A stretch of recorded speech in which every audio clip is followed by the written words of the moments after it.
Let me guess, you are spiraling. You are 3 months into a situationship with a guy named Kyle or distinctively average Josh. And he suddenly pulled back. He takes 6 hours to reply to a text that says, lol. He cancelled plans last minute because work is crazy and you are currently 5 pages deep into Google's search about dismissive avoidant deactivation strategies. You've convinced yourself that his lack of effort is actually a deep-seated childhood trauma response. You're thinking, he's not ignoring me, he's just triggered by how much he likes me. Stop. Breathe.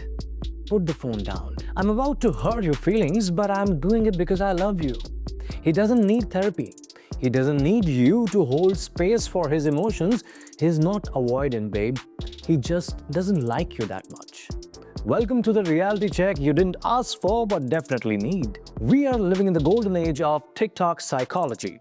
It seems like everyone who has read one Instagram infographic is suddenly a licensed therapist. We have weaponized therapy speak to the point where we can't just have a bad date anymore.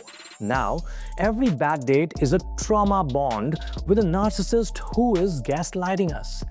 We are over-diagnosing everything to avoid facing the brutally simple truth. Dating sucks, rejection hurts, and sometimes people just aren't a match. Today, we are stripping away the buzzwords. We are going to look at why you are calling him avoidant when he's really just a player. Why basic effort isn't love bombing and why we need to stop acting like every minor inconvenience is toxic. Buckle up. We are deleting your mental dictionary today. The avoidant trap. Let's start with the big one, the heavyweight champion of delusion, avoidant attachment. If I had $1 for every time someone described a flaky hinge date as avoidant, I could buy Twitter and ruin it even faster than Elon did. Here's the scenario. You go on 3 dates, the vibe is immaculate, you hook up. Suddenly the texts dry up. He's busy. He's going through a lot right now. Your brain, trying to protect your ego, goes, oh my god, we got too close. His intimacy alarm bells are ringing. He's an avoidant who needs safety. So you start doing the work for him.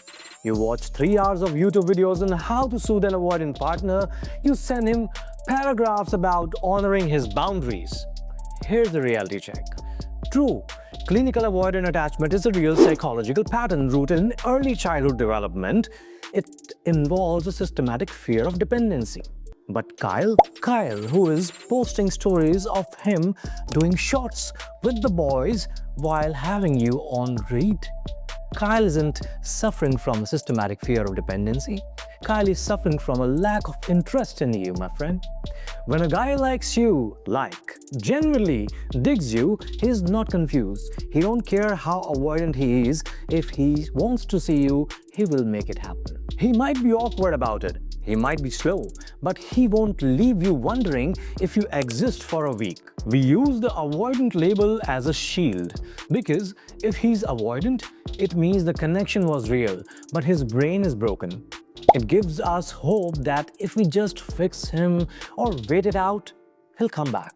If we admit he's just not interested, we have to hold the L, and nobody wants to hold the L. But listen to me. You cannot love therapist a man into wanting to date you. If he's pulling away, let him go. That's not a deactivation strategy, that's rejection.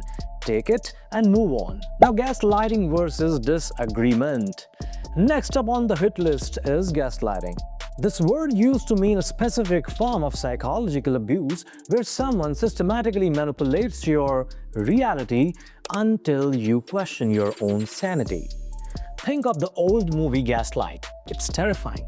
Now gaslighting just means he disagreed with me. Example, you say, I think you were flirting with the waitress. He says, what? No, I wasn't. I just asked for ketchup. You scream, stop gaslighting me. This is not gaslighting. That is two people having a different perception of an event. Maybe he was flirting and he's lying. That makes him a liar. It doesn't make him a psychological mastermind trying to dismantle your grip on reality. Or maybe you're wrong. Maybe he really just wanted ketchup. When we label every disagreement or lie as gaslighting, we dilute the meaning of actual abuse. And worse, it makes you impossible to date. You can't build a relationship if you treat every conflict like a crime scene. Sometimes people remember things differently. Sometimes people have different opinions. That's not abuse, that's just being human. Stop trying to diagnose a difference of opinion as a red flag.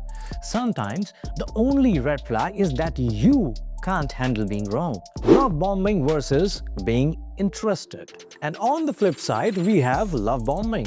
We have become so traumatized by the avoidance and the bare minimum kings that when we actually meet someone nice, we panic.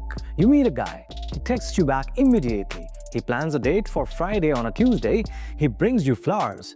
He tells you you look great. Your brain, this is love bombing. He's a narcissist trying to trap me in a cycle of abuse. Or, hear me out, he just likes you. We have normalized the bare minimum so much that actual effort looks suspicious. We call consistency obsession. We call enthusiasm manipulation. Love bombing is real. It's overwhelmed. Intense affection used to gain control, usually followed by a sudden devaluation. But getting a text that says, "I had a great time, let's do it again," is not that. That is just what dating is supposed to look like. If you classify every nice gesture as a trap, you are going to self-sabotage every healthy relationship that comes your way. You're going to reject the nice guy because he's too available, aka boring, and chase the avoidant guy because the anxiety feels like passion. That's not chemistry, bestie. That's your nervous system looking for chaos because peace feels unfamiliar. Now, the ick epidemic. Finally, let's touch on the ick. This started as a funny trend, but it's morphed into a way to dehumanize people so we don't have to be vulnerable. He breathes too loud? Ick. He used a coupon? Ick. He tripped on the sidewalk? Ick. You are looking for reasons to run. You are using icks as a wall. It's a defense mechanism. If you find something wrong with everyone, you never have to get close enough to get hurt. It's not that he's cringe. It's that you are terrified of intimacy. Stop hiding behind the ick and ask yourself why you need a partner to be a flawless AI simulation to feel attracted to them. Lastly, look, dating is hard, it's messy, it's confusing, but slapping a diagnosis on every guy who ghosts you doesn't make it easier. It just keeps you stuck in your own head. Stop analyzing his attachment style. Stop diagnosing his trauma. Look at his actions. Does he call? Does he show up? Does he treat you with respect? If the answer is no, you don't need a dictionary. You need a door. If you are tired of therapy speak nonsense, smash that like button. Subscribe if you want more brutal honesty and comment below what is the worst misuse of therapy speak you have heard on a date.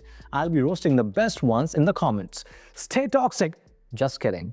Go touch the grass. Peace.